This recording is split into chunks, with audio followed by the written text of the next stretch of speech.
ఎట్లా ఉంది తెలంగాణలో మొత్తం రైతునే రాజుని చేస్తా అన్నాడు. ఈ ప్రాంతానికి అసలు నీళ్ళే దొరుకుతలేవు అని అంటున్నారు.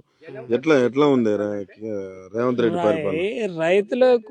రైతును రాజు చేస్తా అంటే ఇదివరకు అయితే చేసింది ఏం లేదు. రెండేళ్లలో ఆ రైతు గురించి ఏమి చేయలేదు. మాట ఒక ఆయన పెంచిండు ధాన్యానికి, వర్షాకాలానికి మొన్న ఈయన కొద్దిగా పెంచిండు గంతకని ఇంక అంతకు మీద ఏం చేయలేదు. రైతు పెట్టుబడికి రైతు బీమా అని చెప్పిండు, దానికి ఏంది ఆయన పంటకే వేసిండు.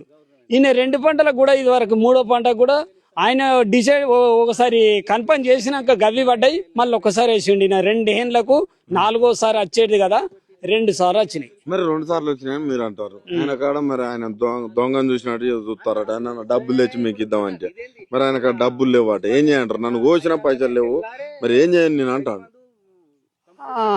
ఆయన కేడికే వచ్చినాయి, మరి ఆయన సంపాదించుకున్నాడు అని చెప్పిండు కదా, ఆయన కేడికే వచ్చినాయి.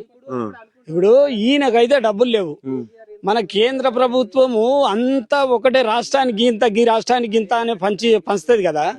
మరి ఇప్పుడు ఈయన వచ్చినాక బంద్ పెట్టిందా? అదే ఈయన రేవంత్ రెడ్డికి అద్దు పంపవద్దు అని చెప్పి అంటుందా? అదే అది కూడా చెప్తలేరు కదా. మళ్ళా కేంద్రం పంపలేదు అని కూడా చెప్తలేరు కదా. మొత్తానికి ఎట్లనే మీ ఓట్లకు బోనస్ అన్నారు, రైతును రాజు అన్నారు, యూరియా అన్నారు, నీళ్లు కాళేశ్వరం నీళ్ళు వస్తాయి ఎటు వస్తాయి. ఇప్పుడు నిర్మడి వచ్చినాయి కాళేశ్వరం నీళ్లు. అది అక్కడ నుంచి మిడ్ మానేరు, ఇది రంగనాయక సాగరు, దాని నుంచి ఇక్కడ పోసంపేట ప్రాజెక్టు, మళ్ళా ఇది మల్లన్న సాగర్ పోతాయి. మల్లన్న సాగర్ నీళ్ళు మాకు రావాలి అక్కడ నుంచి, ఎత్తిపోత పాత్ర నుంచి, అక్కడ నుంచి అక్కడ మల్లన్న సాగర్ నుంచి వచ్చేటి. ఇప్పుడు రావట్లేదు. మొన్నిడిచిండు, అన్ని ఎండిపోయినా గిడిచిండు. కనీసం గుంట కూడా బారదు కాళేశ్వరం నీళ్ళతో అంటాడు. ఆయన ఇంట్లోకే ఎత్తుండేది. నిజంగా మారుతుందా? కాళేశ్వరం నీళ్ళు రాకపోతే కాదు. ఇప్పుడు ఇక్కడ డైరెక్ట్ ఆ కాళేశ్వరం నుంచి ఇక్కడ రావు, ఒకదాని నుంచి ప్రాజెక్ట్ లా కొన్ని కాకపోతే కొన్ని భాగమే కదా రాంది. మరి ఏది మరి ఇప్పుడు ఆ కాళేశ్వరం మొదలు పెట్టింది ఫస్ట్ నీళ్ళు వచ్చినాయా?